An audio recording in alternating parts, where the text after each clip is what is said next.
Oh, nice, then that'll work.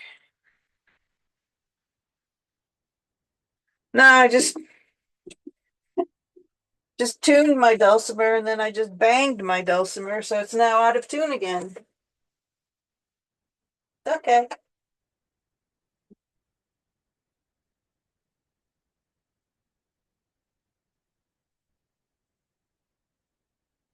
Love you.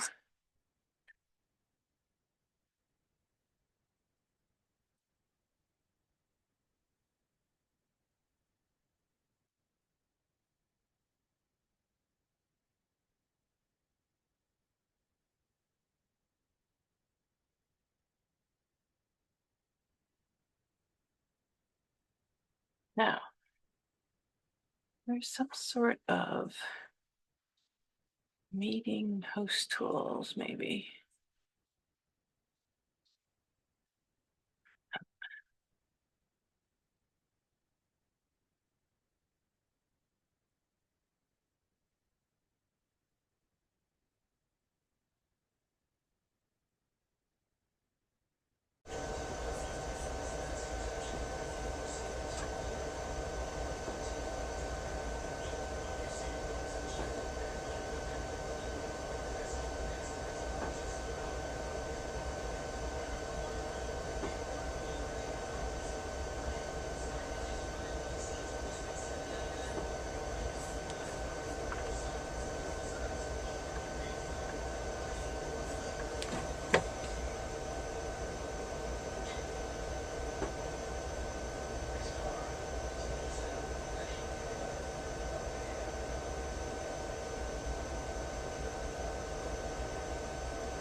Hello, Bill. Thanks for being here. I'm still getting stuff set up.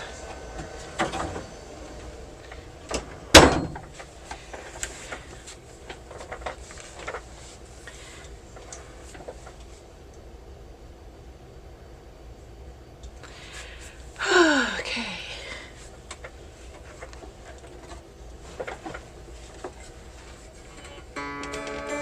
Oop, that's way out of tune.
Bill, can you give me a thumbs up if you can hear my dulcimer?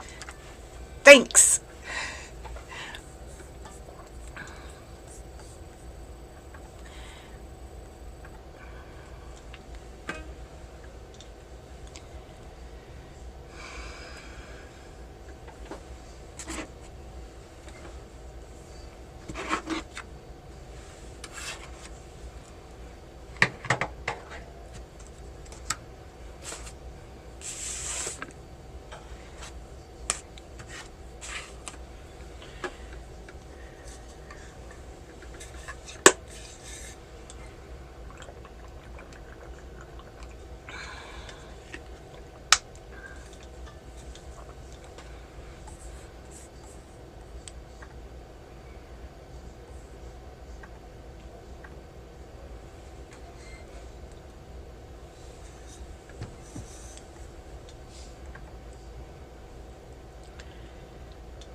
Okay, we have 1 more minute to go.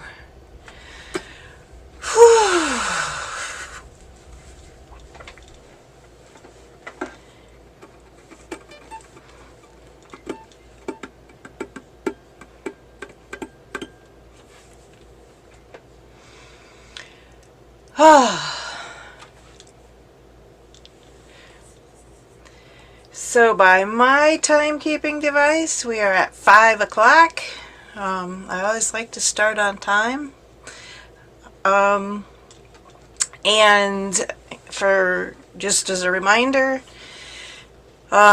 when you join this meeting, your mic is automatically muted. That's to just allow for people to join late and not disturb the playing. The meeting is being recorded. So just let you know, usually I get the recording out to the email list about Friday. And yeah, and does anybody have any questions or specific interests that they want me to think about this time around? Okay. So we're just going to continue on learning the songs on the set list that we started in January. I'll try to reorder them a little bit so that we can play the songs that we didn't play in January because I talked too much. And today I'm going to not try to talk too much. And also just full up, total transparency going on here.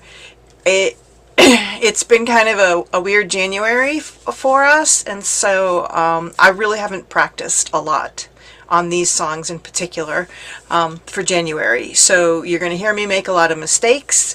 You're going to hear some stuff that's like, oh, okay, yeah, even Lena makes mistakes. So just bear that in mind. I apologize, but yeah, it was just that kind of a January. And now it's February. Okay, in the vein of not talking too much, we're going to go ahead and do a tuning check. I'm going to turn my camera around so you can see my dulcimer. Yay! And I learned a new thing. I'm going to try and pin my dulcimer. So hopefully my dulcimer is really big on everybody's screen now. Thumbs up if you see my dulcimer big. Yeah, thumbs down. You don't see it, Michelle? Okay, some people are thumbs up, some people can't see it. All right, well, hopefully it's going in the recording as big. All right, so I use a Korg chromatic tuner. It's the one that's the most accurate. There are lots of different tuners on the market. I find this to be the most accurate. The thing that you do have to make sure of is that if you're using something like this and it has a calibration button, that your calibration button is set to 440. It's just some instruments like to do that calibration at a different level. So anyway, I always start tuning from my bass string and then tune in, and that's because the bass string is the biggest string and it will pull the other ones out of tune. So the bass string is tuned to the D below middle C, which is called the D3. And that sounds like this on my dulcimer. Hopefully yours sounds something similar. Thumbs up. Good to move on. Okay. The middle string is tuned to the A, which is below middle C on the piano keyboard, and that's A3. And that's what approximately it sounds like. And then the melody string, the one string closest to you, that's tuned to D as well, but it's an octave above. So it's the D4, the D above middle C on the keyboard. It needs a little tweak.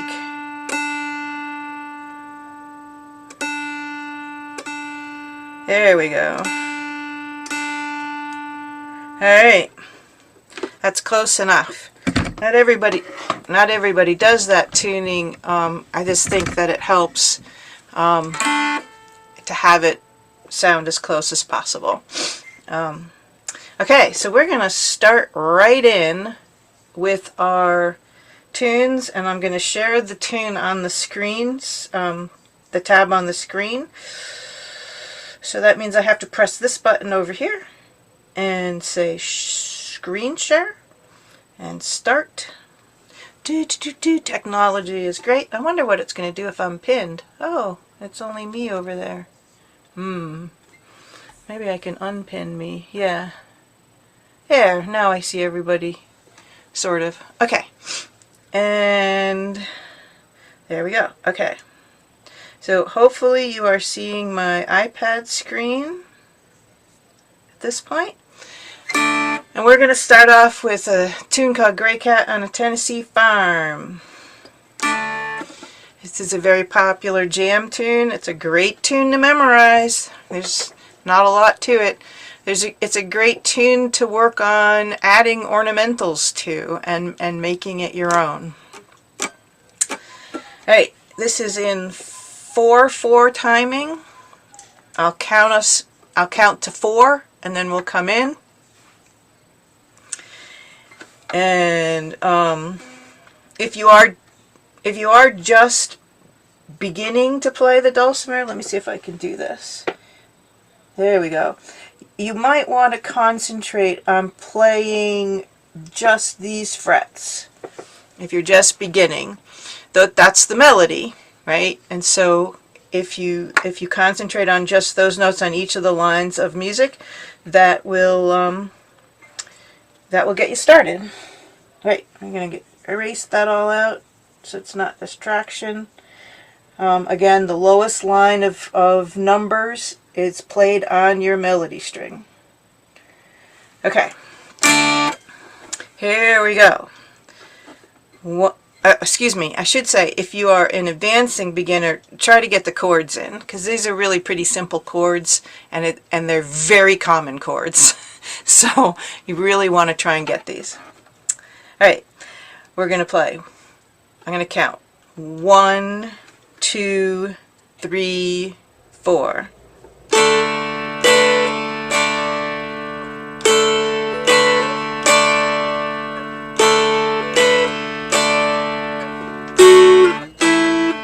That repeats.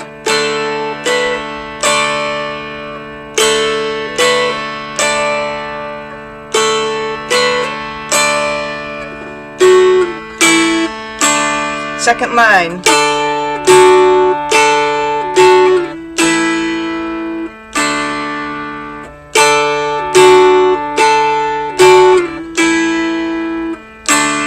line.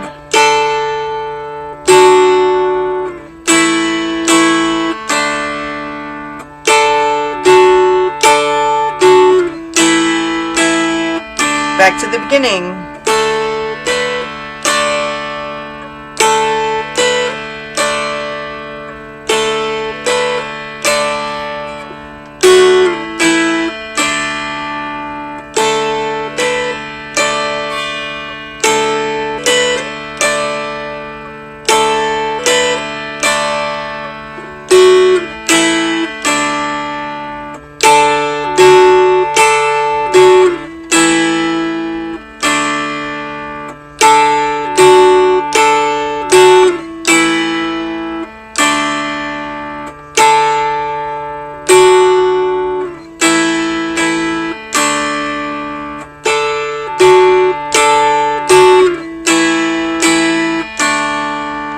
Okay, yay! With me so far? Thumbs up. Okay. Alright, so yeah, what I would suggest is if you're just beginning to play, keep at it. Keep working it, practice it, you'll get it. If you're moving up, you can try a few different things. First of all, play it faster.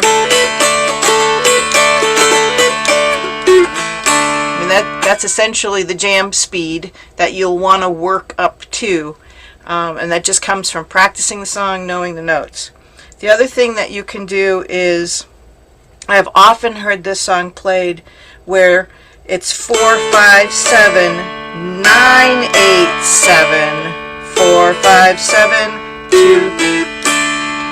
And if you're in a jam and you're playing it over and over and over again, it's those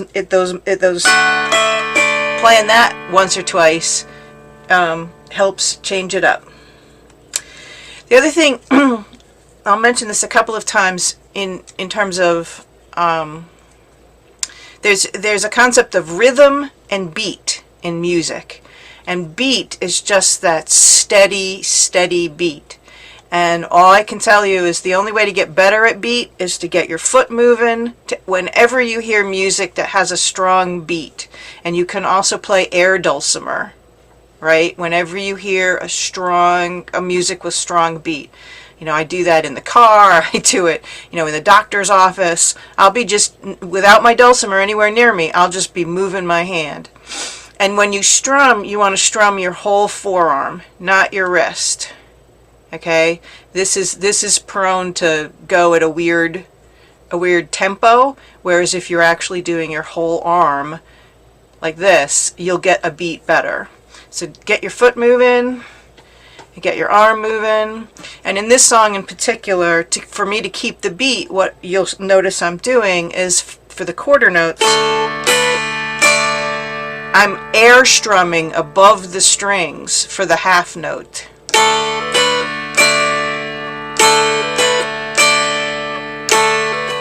Does that make sense to people? I'm air strumming above for that quarter, for the half note. Okay, moving on. I did promise not to. Excuse me. A very quick question about that. When you're doing the 4, 5, 7, are you strumming out on the 4 and the 5 and coming back on the 7, or are you going out on all 3? I am going out on all 3. So it's 4, 5, 7, 4, 5, 7.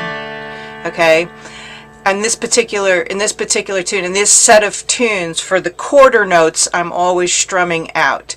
People are either out strummers or in strummers, and so whichever one is your dominant is what you want to strum for your quarter notes. When you get to your eighth notes, that's where you're going to be coming back in, and that helps you keep the beat and the rhythm correct. Is to use your strumming hand to do an out strum and then a quick in strum. And we'll get to that maybe in the next tune. Let's see. Woohoo! Yes! Whiskey Before Breakfast. So this has a lot of eighth notes in it, and I picked it up. I picked this song a lot because, again, it's a very popular jam tune. It's a good one to learn. The chords are easy in it. And it also helps learn how to strum both in and out with like an equal emphasis on both your in and out strumming. Because what you want to do with this tune is strum out for the 000 and strum back in for the 001, then strum out for the 002, strum in for the 003, out for the 004, wait, and then out again for the 004. Okay? And what that does, if you practice this, even if you have to go that slow with it, if you practice this, it will coordinate your fretting hand with your strumming hand, and it will emphasize and help you build up a good strumming rhythm with your strumming hand. Okay, we're not going to go quite that slow, but we will take this very slow. Okay, again, it's 4/4 timing. 1, 2, 3, 4.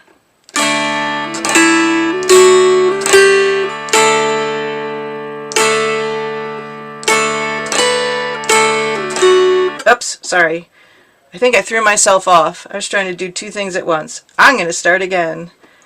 1, 2, 3, 4.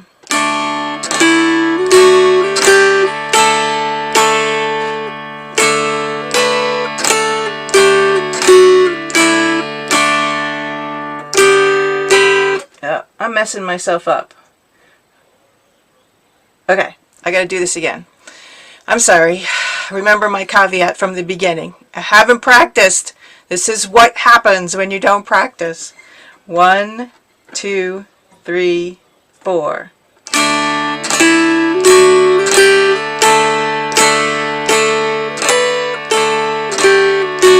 Okay, I'm messing it up again.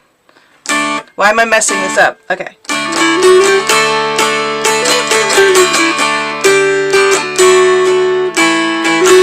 That's why, because I usually play it really fast. Sorry.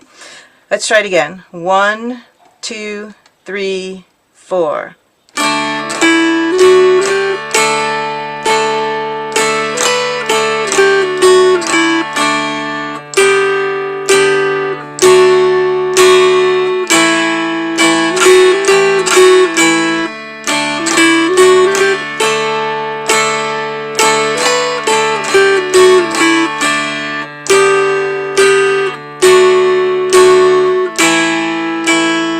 Those two lines repeat.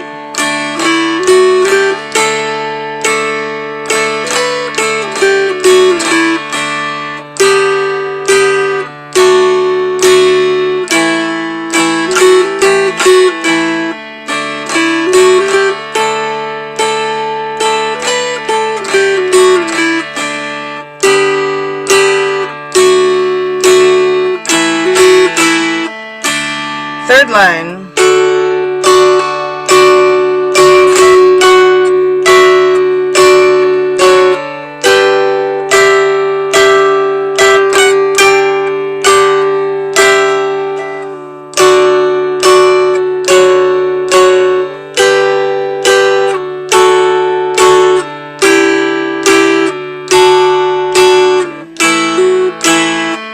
Third line again.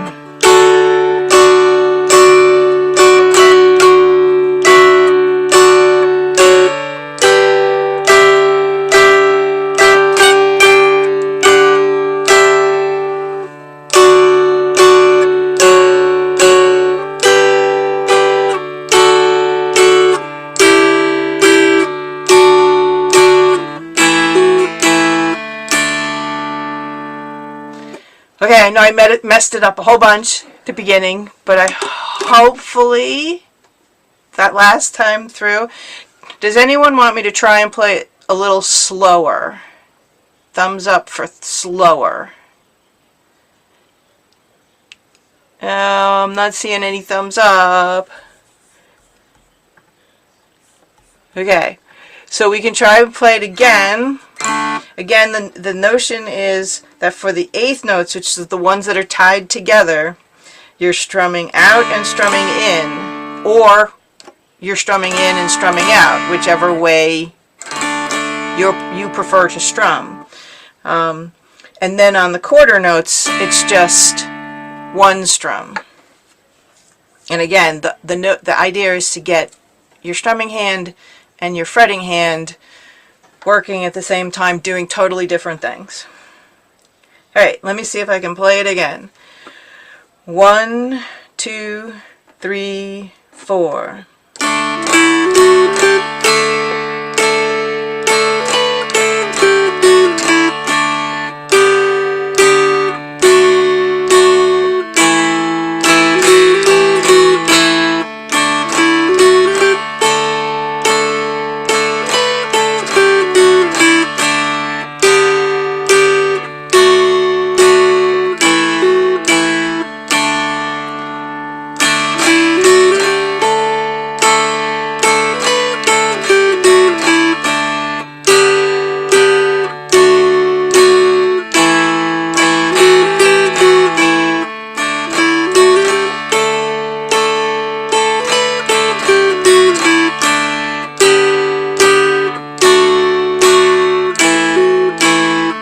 Third line.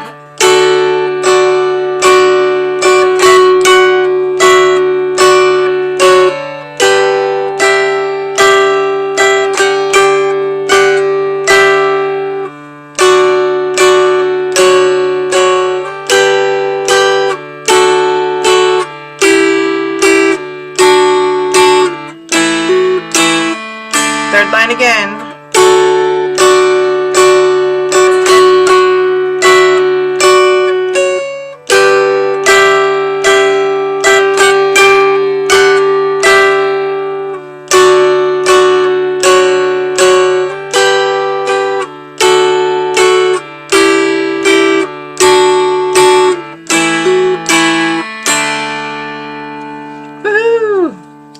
Alright, so that's Whiskey Before Breakfast. Again, it's a very popular jam tune, and it's played really fast in some of the jams. So as you're moving up, you do want to try and practice. You want to practice it. All these songs, you practice as slowly as you need to learn the tune, but then as you practice them, try to speed them up.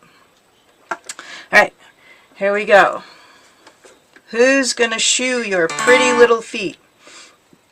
So this song introduces the dotted, let me see, the dotted quarter note. Can I have a pen, please? Pen. Where's my pen? Where's my pen? Maybe that one. Yay, thank you. The dotted quarter note. So the timing of this, when we get there, you'll see why I'm using my strum to keep the beat and the rhythm, right? So if I play through the first line of the music, okay,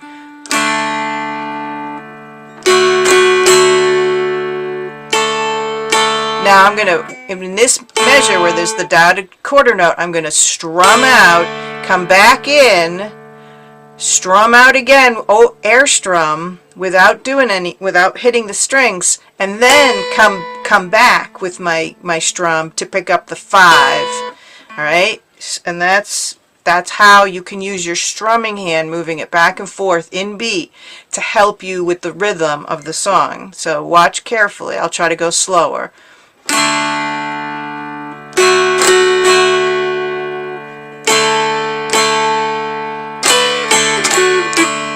Okay, you see how I went out and back? I keep just going back with this motion. And, you know, a lot of other people would count 1 and 2 and 3 and 4 and 1 and 2 and 3 and 4. I find it very confusing to count like that when I'm concentrating on frets 1 and 2 and 3 and 4, right? That just throws me into head spins. But if I'm using my hand, strum out, you know, each strum out and come back as 1 and 2 and 3 and 4 and 1 and 2. If I'm doing that with my hand, then I can get it better than actually trying to say those numbers out in my head. So I hope that's helpful.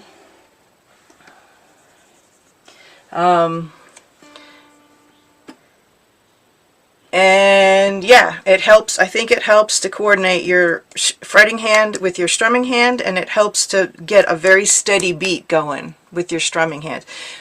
I mean, you're not always going to, like, full disclosure here, when you move up and you're intermediate advanced and you're working on playing, you know, really beautiful music, you're not going to have this don don don don don don don strumming thing going on. But when you're learning the tunes and when you're learning the rhythm, you do want to get this going as much as you can. And then once you know the tune, you can embellish it with different timings. Okay, this song is in 3/4 timing, so I'm going to count to 3, and then we'll come in. 1, 2, 3.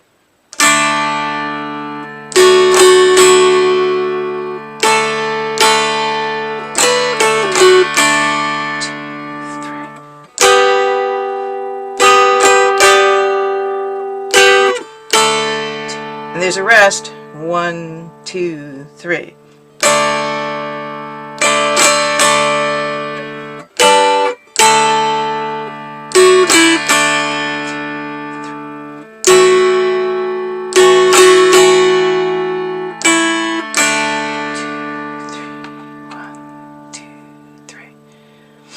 How did that go for people? Make sense? I got lots of thumbs up. Did anyone have questions? Does anyone want me to review anything? Okay, moving on. So again, these are warm-up tunes, but they're also designed to help you practice specific things that you're going to need to learn and practice. I practice my rhythm and my beat all the time. All right.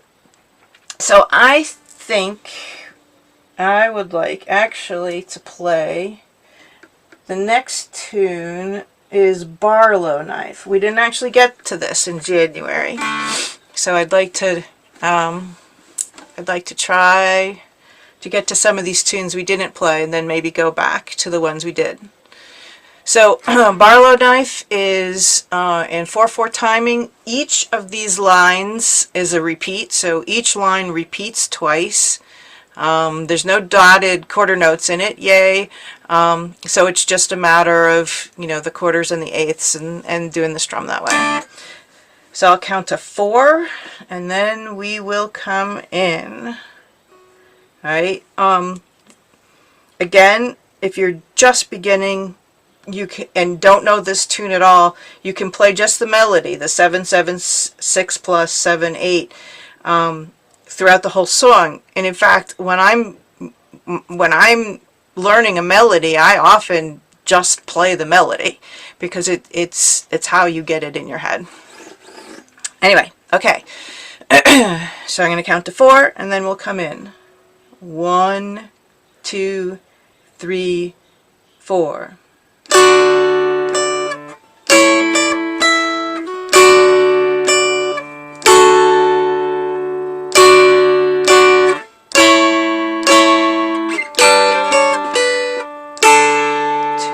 That repeats.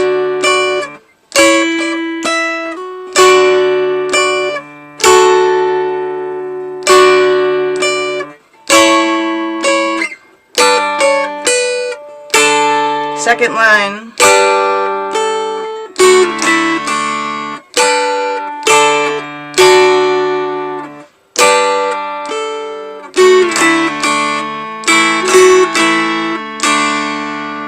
That line again.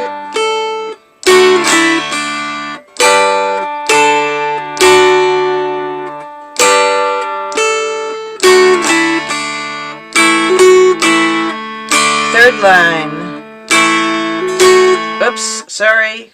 We begin the third line again.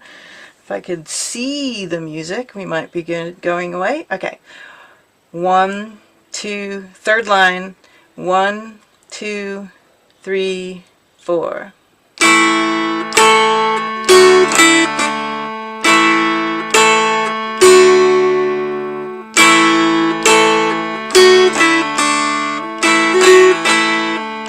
And that repeats.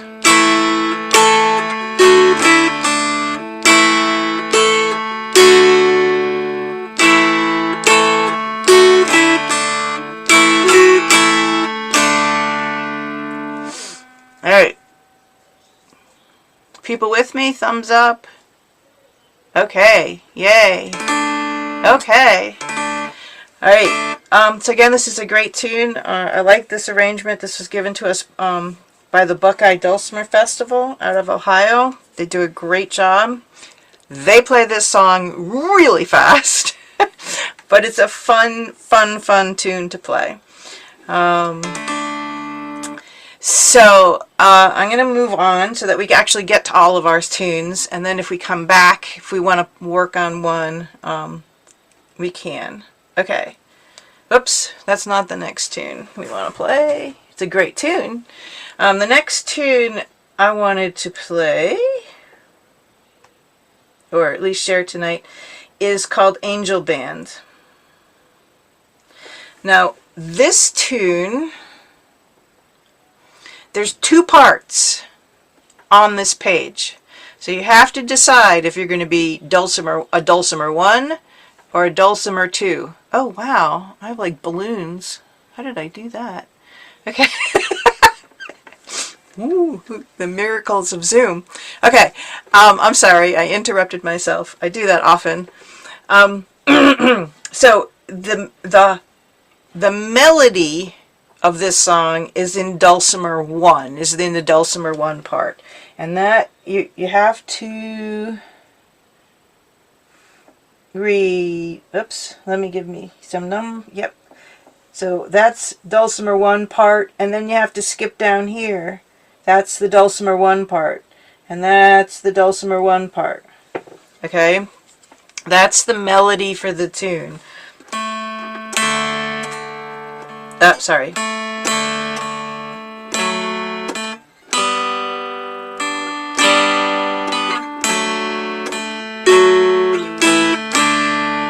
Okay. Now, it's a beautiful song. It's a great hymn. The harmony part, the extra part is... Oh, get rid of all of this. Woohoo! Yay! While some people are playing the Dulcimer 1 part, the harmony part is this line of tab. Okay? So you have to kind of skip around with your eyes when you're doing this. Some people blot it out, white it out, you know, do a lot of stuff. The harmony part...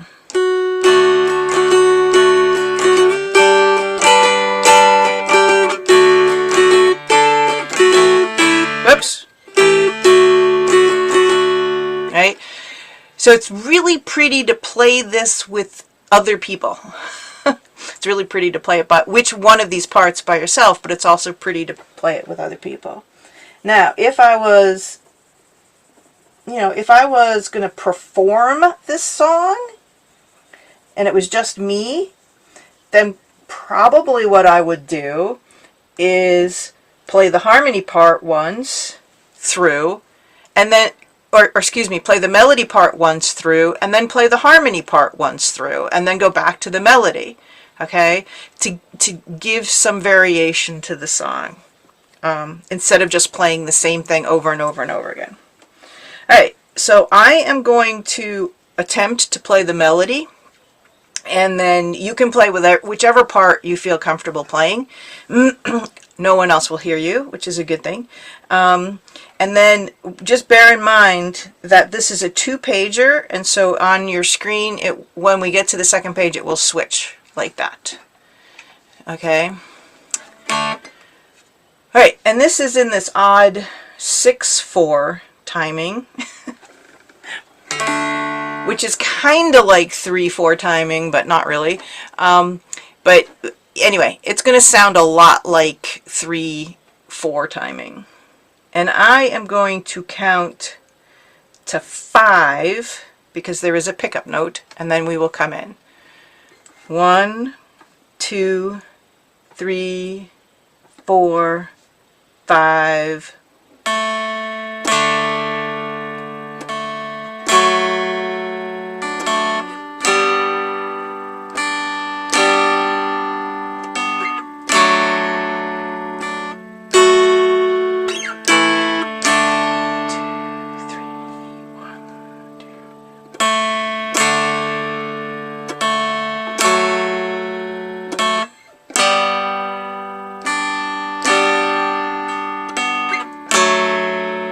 almost ready to switch the page.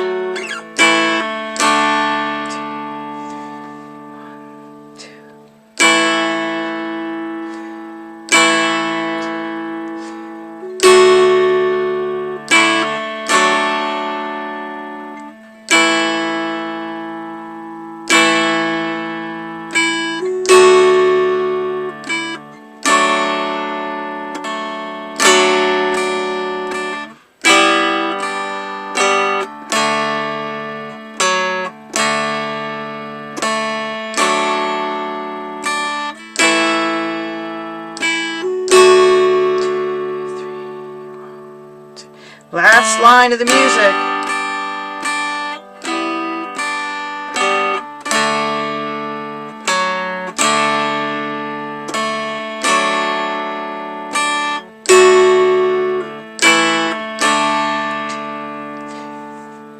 Alright, people get lost on that one. Okay. Okay, it's a really pretty tune. It's a really nice hymn. And again, I offer it up for a couple of reasons. One, because it has two parts. And if you are ever in an opportunity where you can play with another person, in person, it's a really good thing to work on.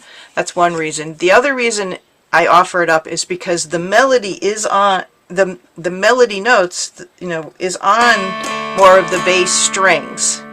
Okay? And it is a good idea to work on playing on your bass strings more. Okay, moving on. Is anyone confused about Dulcimer 1 part, Dulcimer 2 part? If you are, raise your hand. Okay, because it's just a weird looking tab and I don't want anyone to be confused about that part. Okay.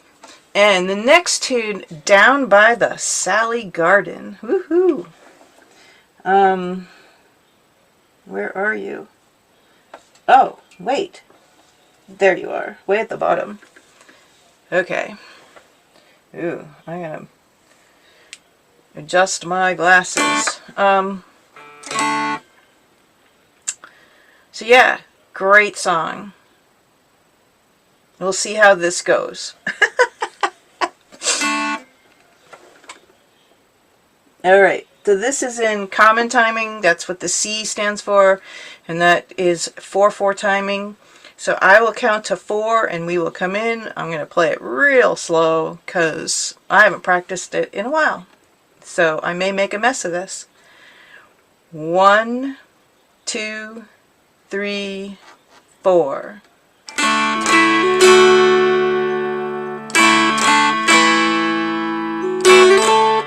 I already am making a mess of it. Let me go a lot slower.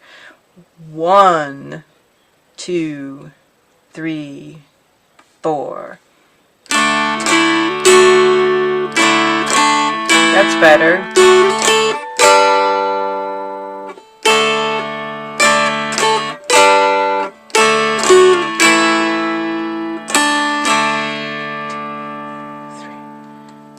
This is the second line.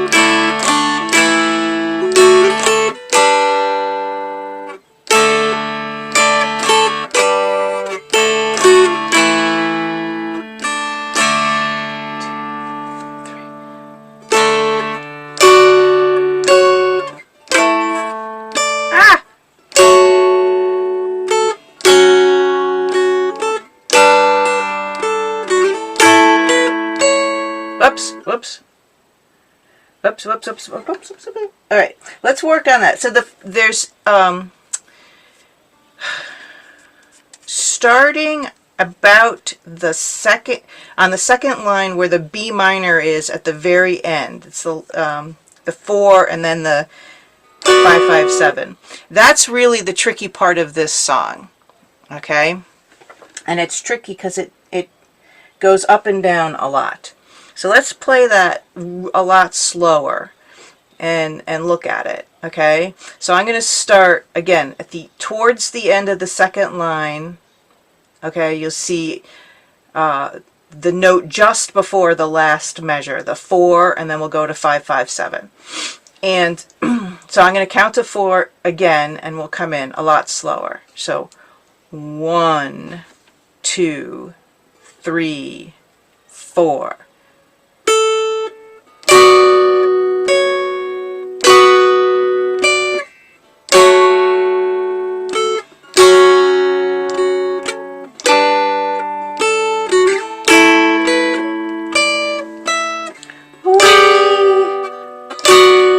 And then we play the familiar refrain from the beginning.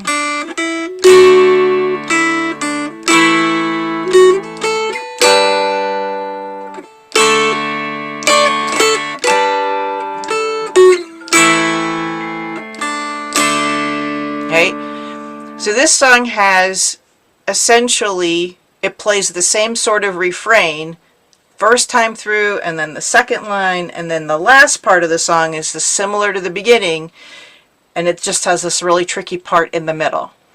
And what I always do is, again, I start out right in the middle where it gets tricky, and I go really slowly until I can get it right.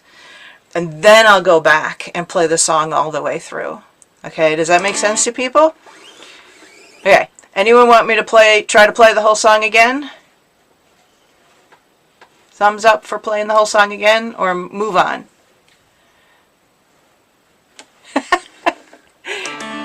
Thumbs up to play it all the way through again. Okay, we'll try. Here we go. Counting to 4. And again, we want to count slow because what I often do is I learn the easy part and I play that fast, and then I get to the middle part that's hard and I'm going too fast. So you want to start slower than you need to on the easy parts. So 1, 2, 3, 4.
Alright, yay!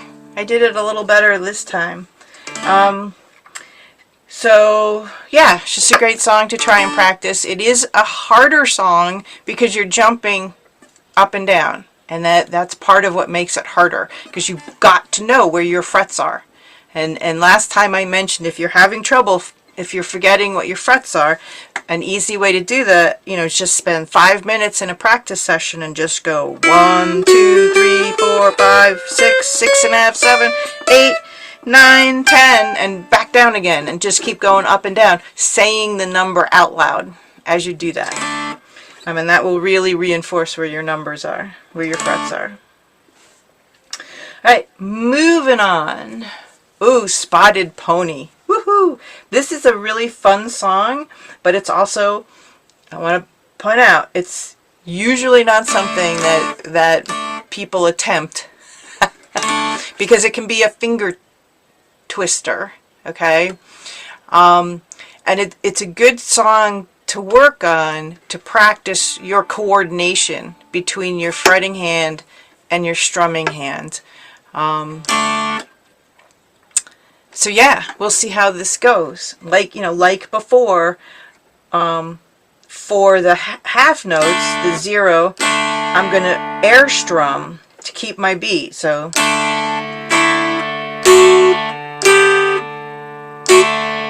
you know, I'm air strumming for those first 4 notes, so they keep the beat consistent.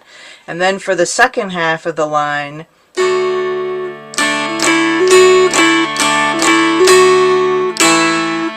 I'm just using my strum and my fingers to coordinate what's doing what. Okay? Alright, so we'll try to play this really slowly. It's a great song to learn and then get playing fast on. I'm not entirely sure why my phone is blowing up, but hopefully it will stop doing that annoying ringing. Okay. This is 4/4 timing. I'm going to count to 4 and then we'll come in. 1, 2, 3, 4.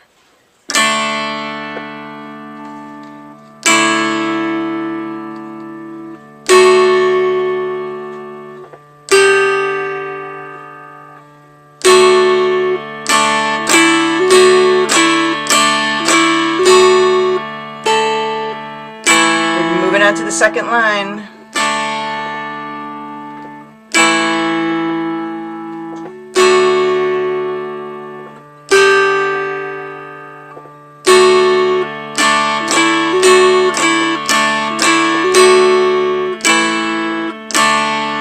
That all repeats.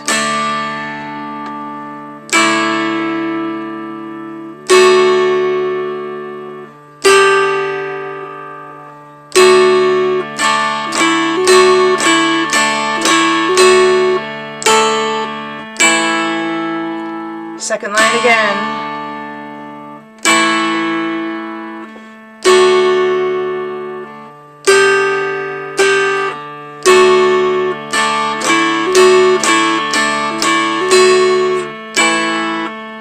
Third line finally.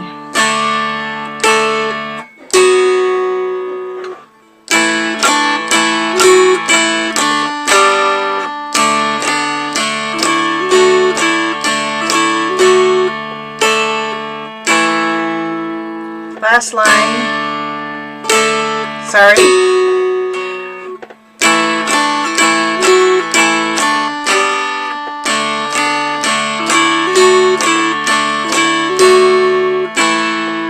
That all repeats too.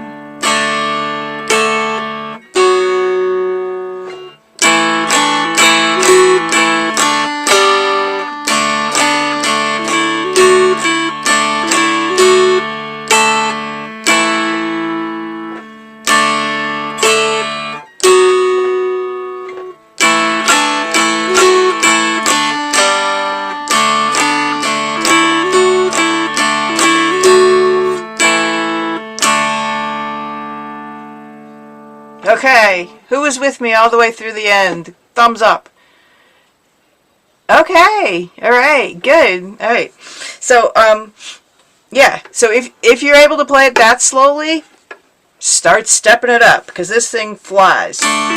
People actually challenge one another with this song to see who could play it faster. Okay, because this stuff is just nuts. You know, I mean, your fingers are literally doing like this. So yeah, if you got it, keep pressing it a little bit each time, a little bit faster, and see how you go.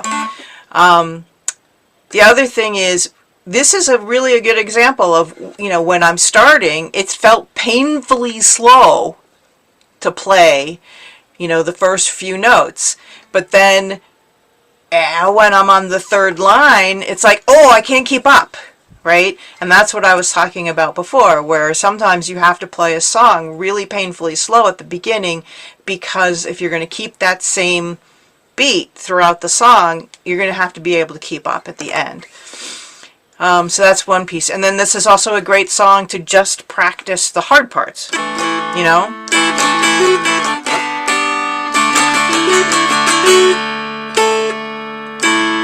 You know, just to keep, you know, see how fast you can do just the hard parts. And it's important to play, again, it's important to play as slowly as you need to play the notes correctly with the right rhythm, because that's what gets set in your brain. Your brain will remember the spacing between the notes that you're playing, and as you're capable and practicing, it will allow you to speed up. Michelle, you had your hand raised. Yes, getting it in our brains. So some of us have friends and children who play fiddle tunes, and the Beautifully, by the way. and the arrangement is slightly different. And what would be fantastic is, like, even if you just picked one song like Spotted Pony, I played that on the penny whistle badly, but if you could play it like not excruciatingly slow, but just play it through once so I can hear what it's supposed to sound like with this arrangement, then I can try working on getting the other one out of my head. Like, just go through it once. Would you be able to do that? I'll try. Sure. Okay. It's even, not even part of it. Just even if one line would help. okay, and it's not necessarily going to be up to Oh no, real not jam speed. No, slower than that. Just Yeah. Yeah, great. Okay, so I will count in again to 4, and if anyone wants to try and play along with me, go for it. All right. 1, 2, 3, 4.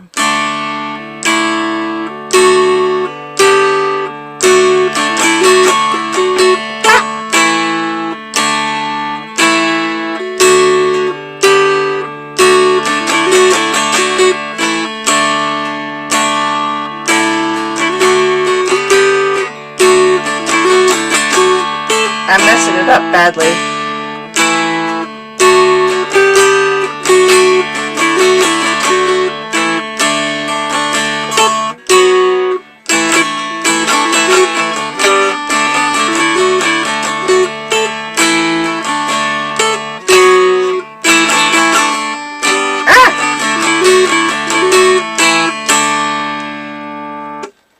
Thank you. That helps me know where it's a little different. Thanks. That was great. Okay, and there's I can send you links when I send out the video. I will try to find a good example of this that's on YouTube for dulcimers playing this. So, because it's really a fun tune, and it really does forces your fretting hand to get in sync with your strumming hand. Okay, we are at 10 minutes to 6, and we still have time for some of the songs we played last time. Yay! All right. So for those who are here in January, yay. So I'm going to go back to what's on my list? The Blackest Crow. Michelle, I think this is a song also that you are familiar with from a different venue. Really beautiful waltz here. All right, it's waltz time, 3/4 timing. I'm going to count to 3, and then we will come in. Before I get there, is this the song? Oops, wrong way with my foot pedal. Go forward. No, this is not the song. Okay. All right. Alright, I'm going to count to 3, and then we will come in. 1, 2, 3.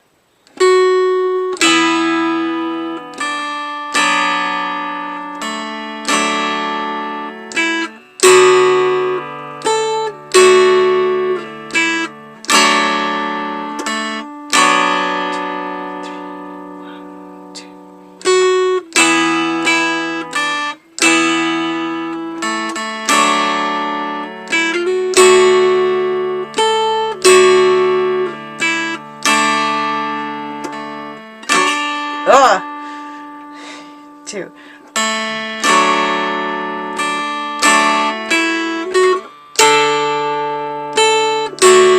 Turning the page.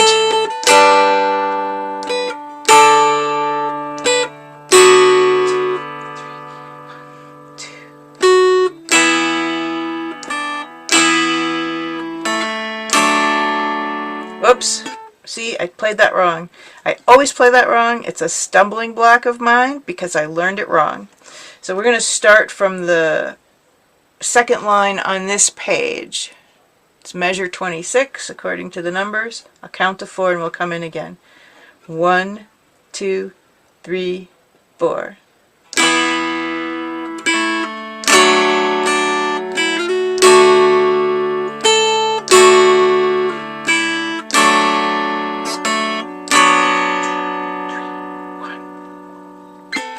Alright, how's this song feeling for people who had people practicing it? Yes? No? Think playing it? Feeling good about it?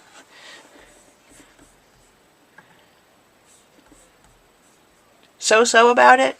It's a pretty it's a beautiful waltz, has a really pretty set of lyrics to it, and it's pretty old actually.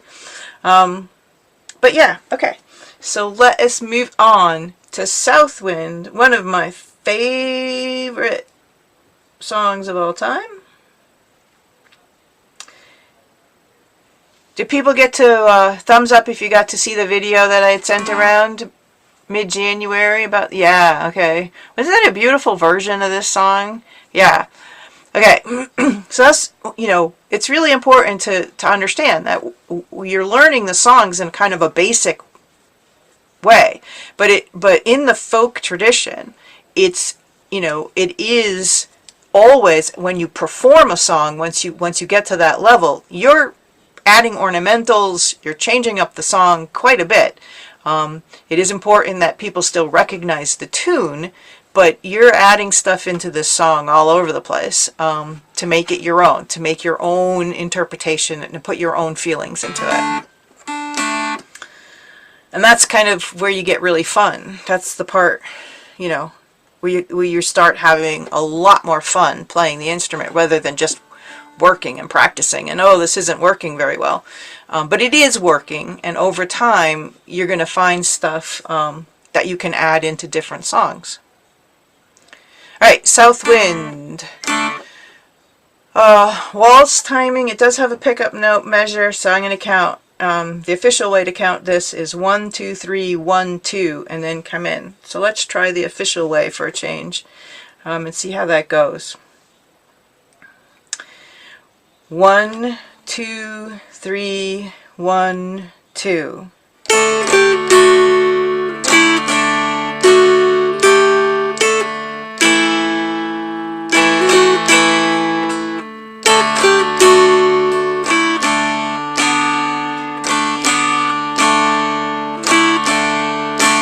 That repeats.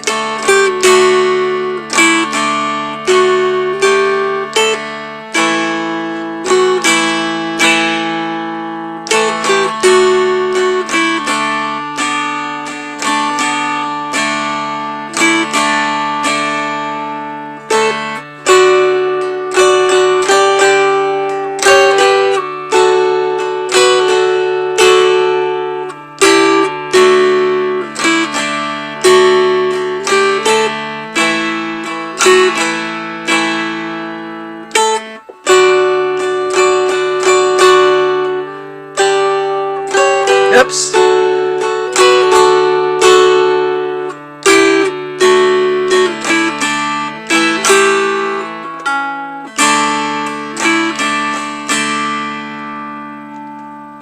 Hey, how did that feel for people? Thumbs up? Yay, good. Okay. All right, it's a beautiful waltz. And I think there's a so the one I sent around, there's a point.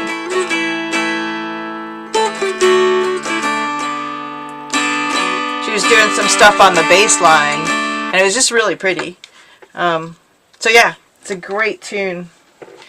Okay, the next one, Four Marys, another great tune. I have a question on that. Oh, I'm sorry.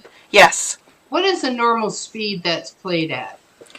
Oh, it's really played pretty slowly, actually. In fact, the speed we just played it would be close to this. I mean, again, each performer is going to perform it differently, but it is supposed to be a, you know, in my hearing, I've heard it many times. It's sort of this slow, pretty waltz.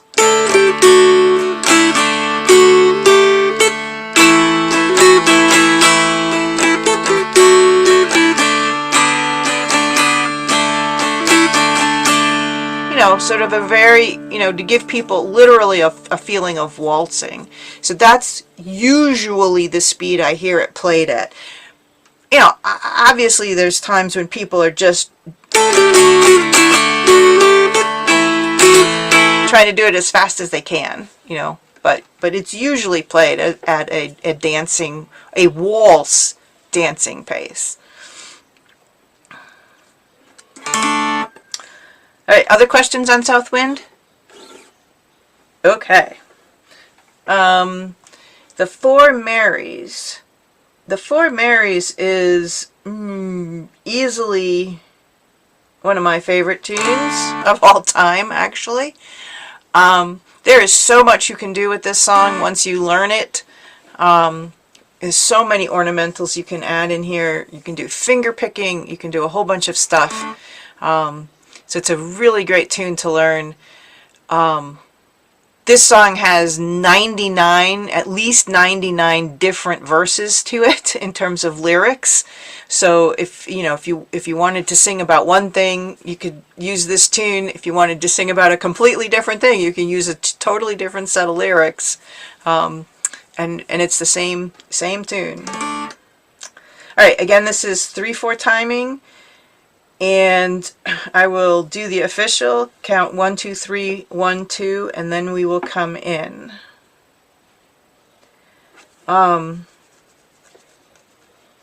Yeah, and after I play it through once, I'll show you a couple of fun things you can do if you're moving up, if you want a challenge. Okay. 1, 2, 3, 1, 2.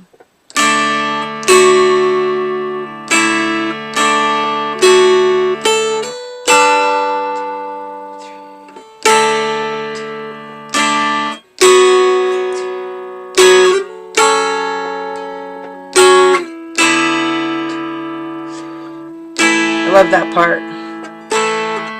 Woo! Talking, not playing. Sorry.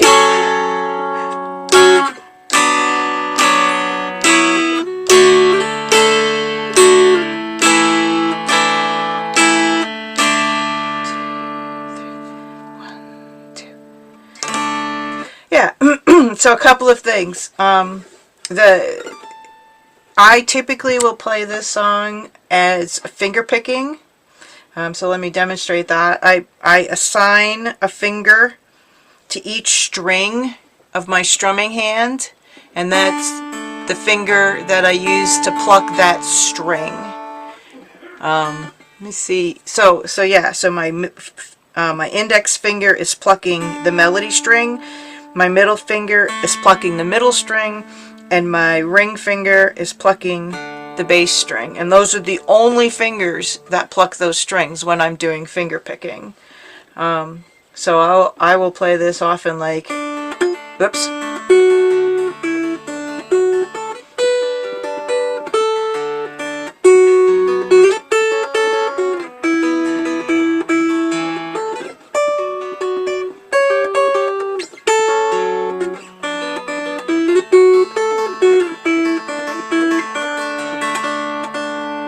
So it's just a nice variation.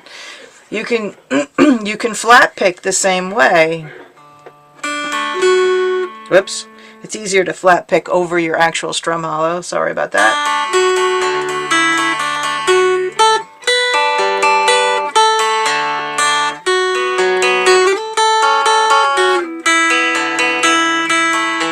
Same kind of thing. When you're flat picking, it's a very good idea to get in the habit of pick out. Let me see if I do it down here. Pick out. And then the next time you pick in. Alright? So you're kind of rocking your hand back and forth like that when you're picking. It just allows you to speed up. If you get into this habit instead of just picking out all the time. Does it make sense? Questions about that for anybody? So one of the things that you can do is add ornamentals as you're playing this, right? So you can strum this. Then when you get to this long hold, you can add a few little extra picks of the bass and the melody, and and the middle string in there. And those would be considered ornamentals that you're adding as you feel like it. Questions about that? Questions about the Four Marys?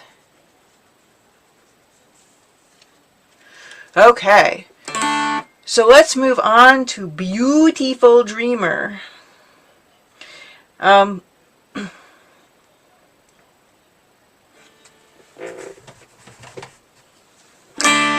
This is again a 2-pager. This one kind of has those ornamentals spelled out for you that I was just talking about. The end of the last line, for example, you have this long hold where you're holding 3, 4, 5. So you strum it, and then you're picking that, right? Okay, and so this is a great tune to sort of learn how to add ornamentals in, because the ornamentals are spelled out in the tab for this.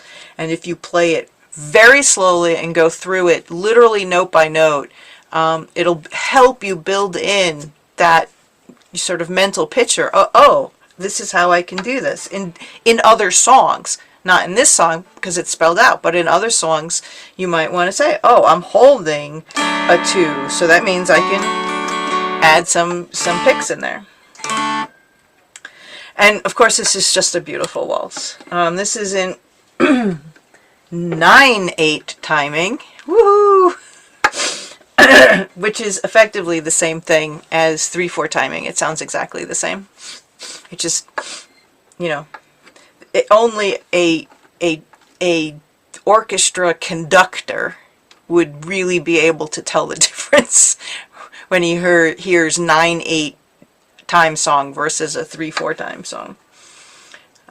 Take my word on that. It's really important to understand.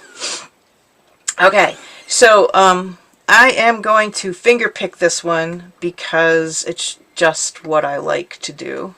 And I'm gonna count to 3, and then we'll come in. I'm not gonna count all the way to 9. That seems silly to me. All right, so we're gonna count to 3, and then I'll come in, and we'll play it reasonably slowly. It is obviously a slow song to start with. 1, 2, 3.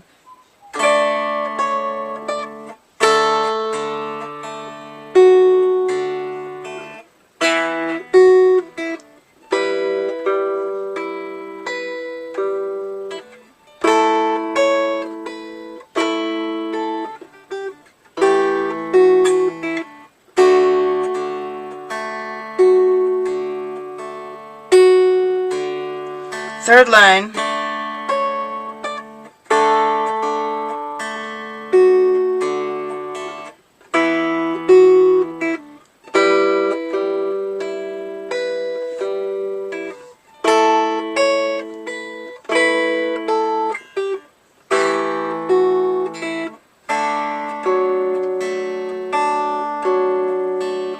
Last line on this page. Ugh.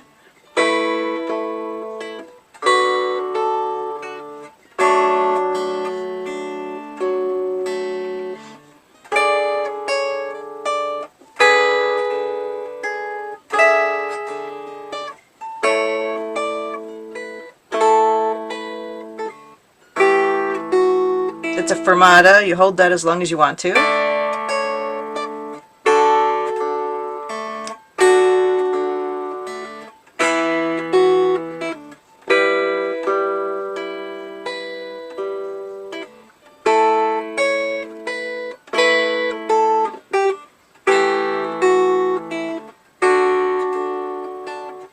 I like this part. And that's a fermata again.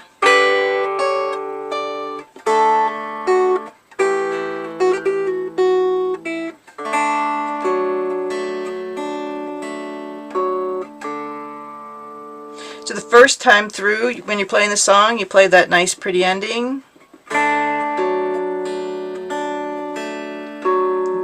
with your finger on the bass string. If you play it through a couple of times for your final ending, you might want to change that up. Whoops.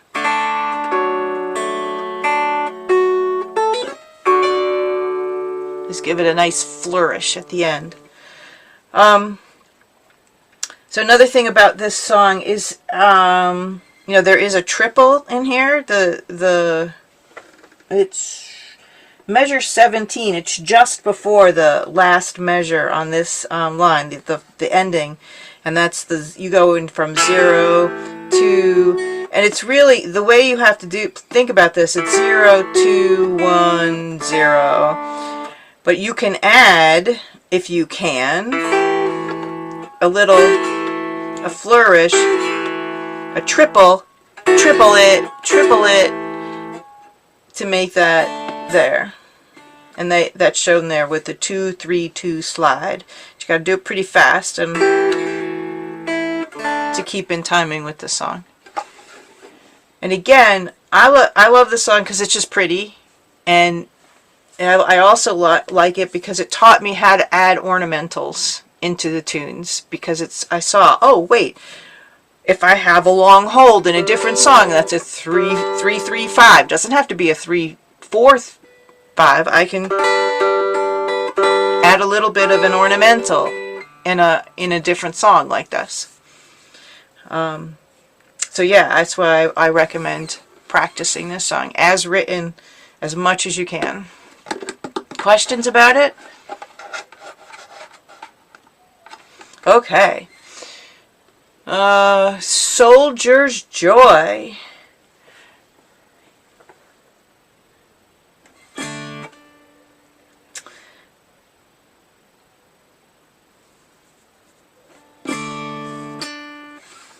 If I can remember how to play this song. Woohoo!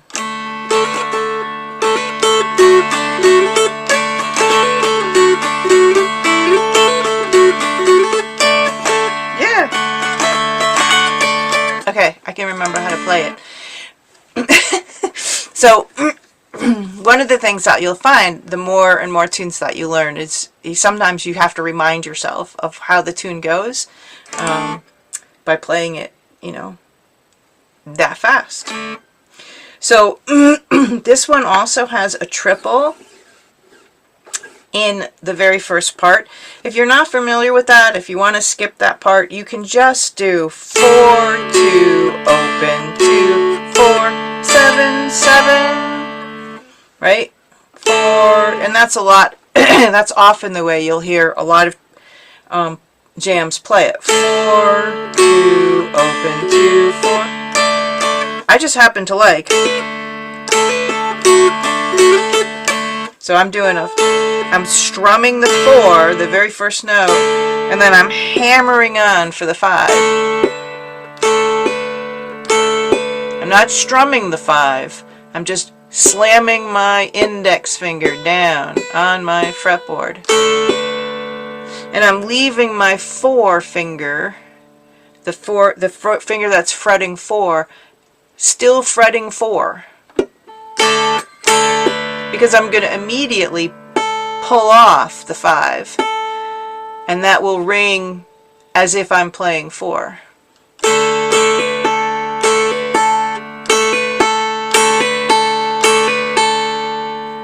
Right? If folks have that?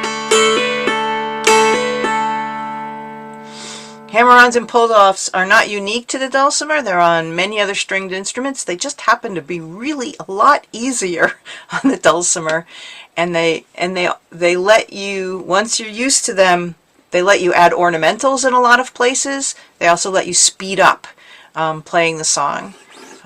So yeah, if you just want to play 4 2, that's fine. But if you want to try. Alright, we're going to play it slowly. This is common time, so 4/4 timing. I'll count to 4 and then we will come in. 1 2 3 4. Ah! What am I doing? What song am I playing? Let me try that again. 1, 2, 3, 4.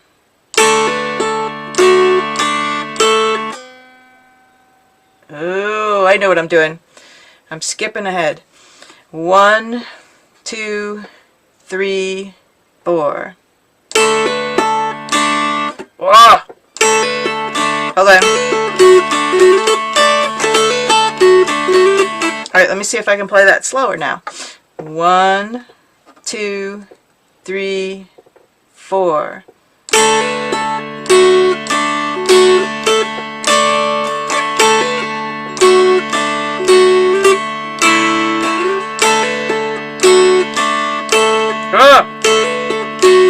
Okay, I'm messing you guys up. I'm going to not do the hammer on and pull off because I can't seem to do them slowly. I will just play the straight 4, 2, 0, 4. Okay. 1, 2, 3, 4.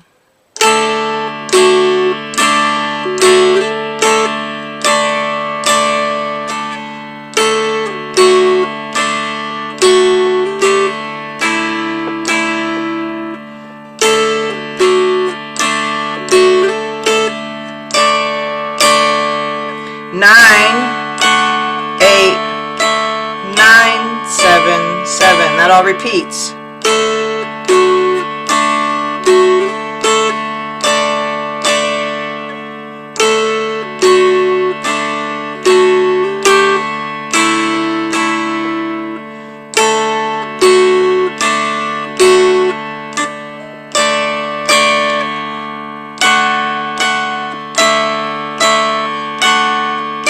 Now we're at line 3.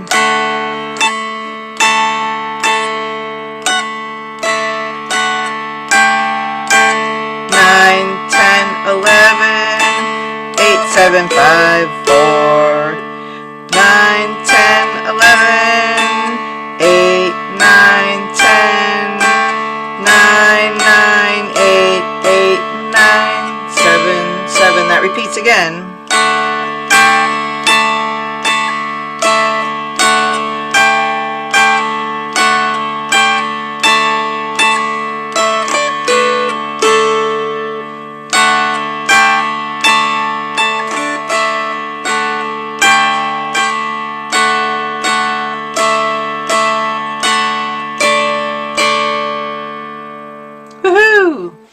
So, a couple things about this song. Yeah, I put it in here because I really do want you to get to the point where you're playing it that fast, right? And it's not a hard tune to do that to. It helps to memorize the fret. You know, that's part of it. The other thing that I like about this tune is it really hammers home all of these fret numbers way above 7. 9, 10, 11. You know, you really have to learn those. And so that's the other reason why I like this song and why I offer it up as something to work on. Questions about it? Okay. The last song for tonight is the pretty Planxty Fanny Power. Woo, where are you? There you go.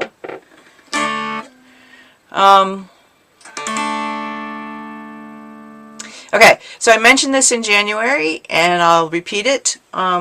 This is a great tune to really start working on smoothing out your playing, and there's a couple of ways in which you do that.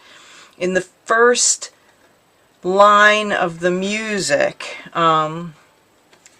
there you get to the 1-1-3. That's underneath the E minor. That's an E minor chord. Whatever finger you have on 1 on the bass string, you're going to keep that finger down for 1, 2, 3, 4, 5, 6 measures. You're going to keep that finger, hold it down for all that time. So let me play through that part. Here it comes. My finger on the 1 bass is still down there. It's still there. Still there. Now I lift it up.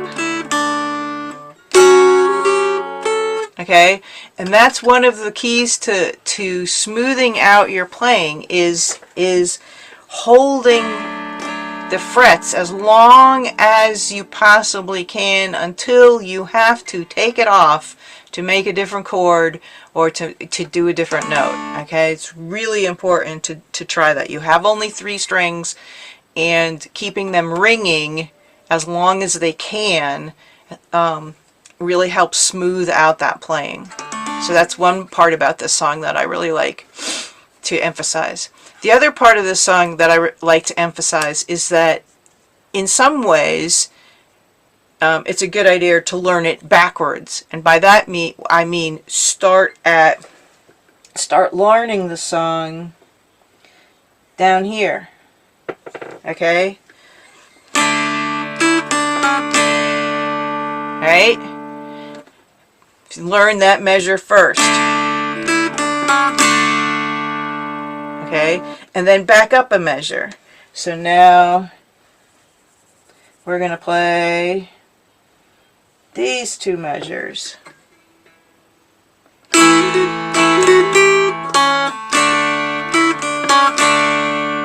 Okay? And part of the reason why I suggest that in this song, there's 2 reasons why. Number 1 is the second part of the song is harder than the first part of the song. And so by playing it backwards like that, by practicing it like that, you're actually playing the hard parts more often than you're playing the easy parts. And so they get in your brain easier and faster. The other reason why I suggest that is because how often do you hear a song end on all opens? Right? You hear that all the time. Right? Well, here you have a little riff that you're learning in order to play this song that you can then actually play in any other song that ends on a long open like that. You can play this as a little riff for any song that ends at that open 0. Okay, so again, couple of reasons why I like to point out you can practice it backwards, but whatever you do, play it slowly and practice. All right, I'm going to play through once. We're at 6:20. This is in 3/4 timing, so and it does have a pickup note, so I will count 1, 2, 3, 1, 2, and then we will come in. 1, 2, 3. Excuse me, I can't even count now. 1, 2, 3, 1, 2.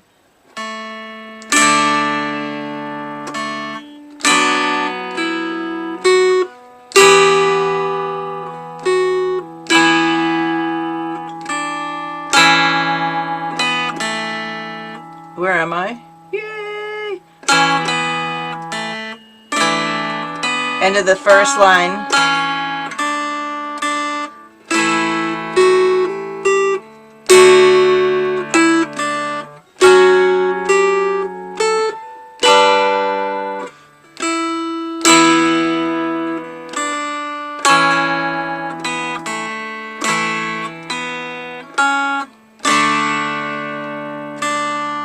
Those 2 lines repeat.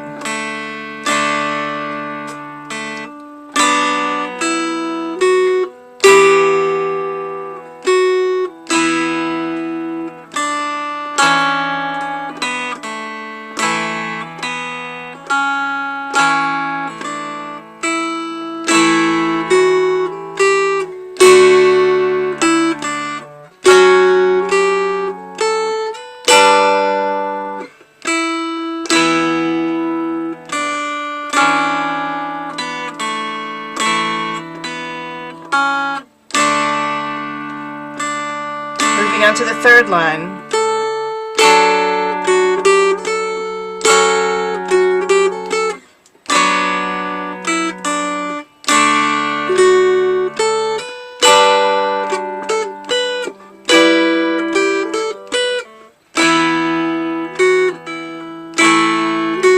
last line.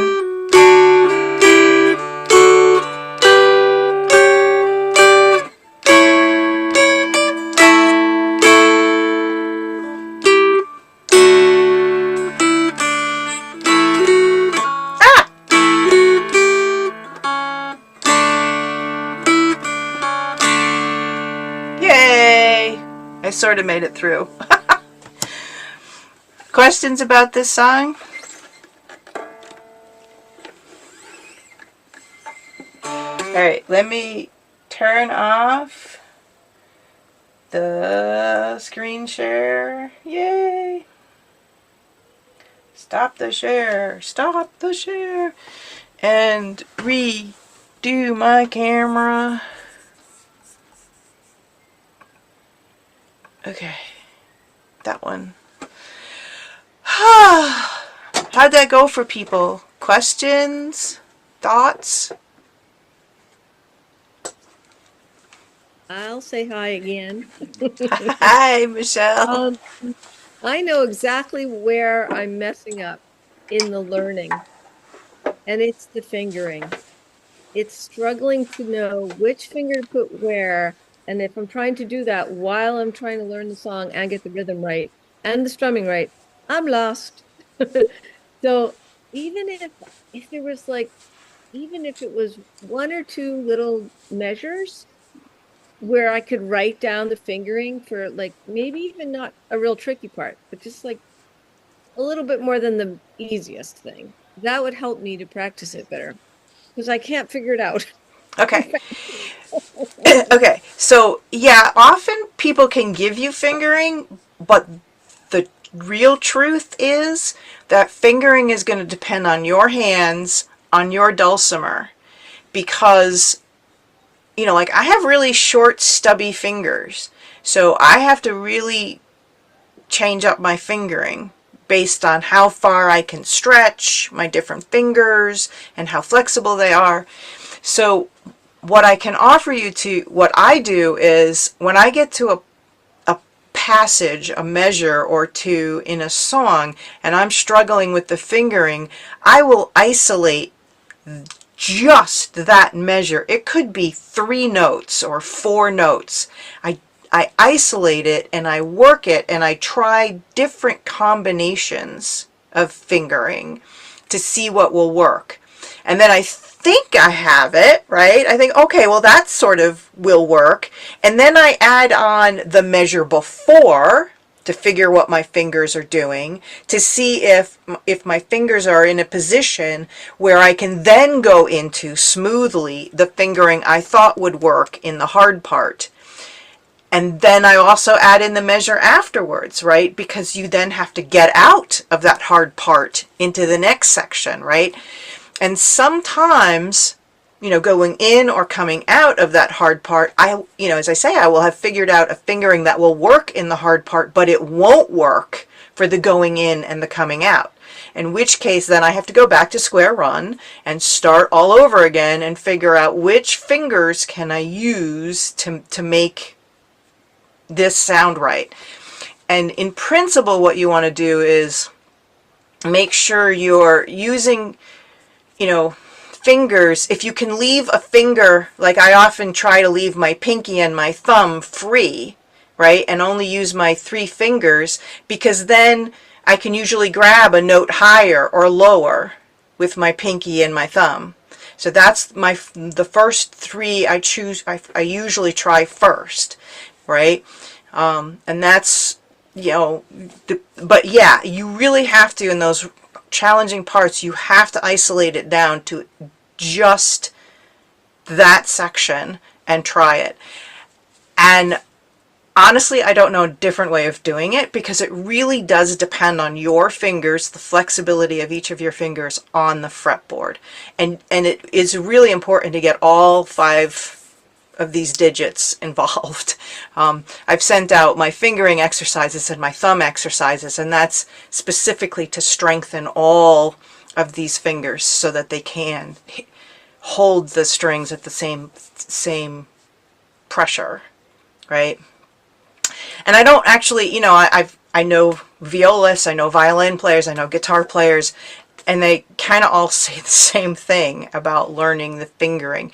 People can give you fingerings, but it's not necessarily going to be the right fingering for you on your instrument, because all dulcimers have a different scale length. The length of the fretboard is different depending on the maker and lots of characteristics. So yeah, I would not rely on other people's fingerings, although you'll often see tabs that have fingerings involved. So other questions? As this, do people like these songs? Do they, or is it, yeah, I get some head shakes.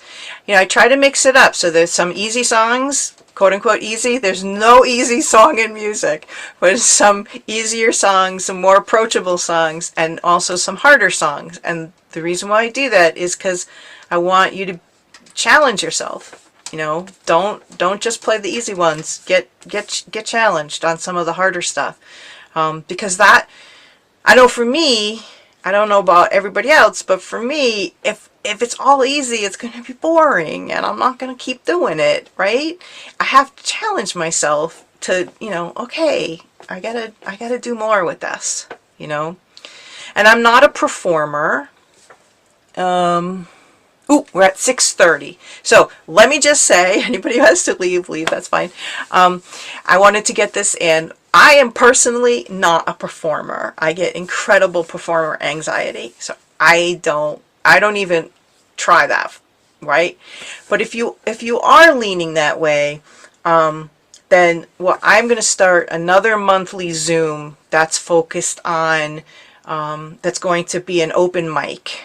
So we'll have hopefully about 10 people each month who play live. There's going to be no recorded music. It's just going to be them performing live. And there's a different set of skills that you have to develop if you want to go the route of a performer and to perform in front of people.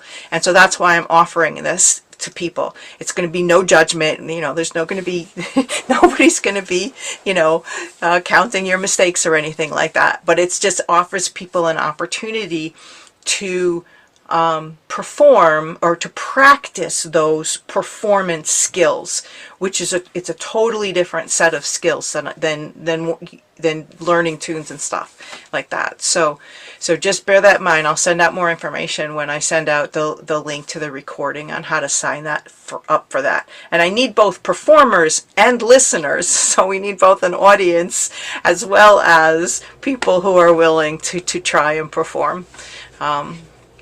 So yeah, yeah, that's kind of cool. We're like over time, so I don't want to keep talking. But if anybody has any suggestions, things they want to learn, things that they think I can do better, please contact me. Please email me. I really, I'm doing this because I love the dulcimer and I want more people to be able to play this instrument.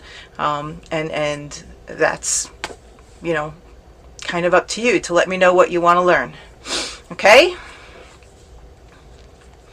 All right. Thank you, everybody.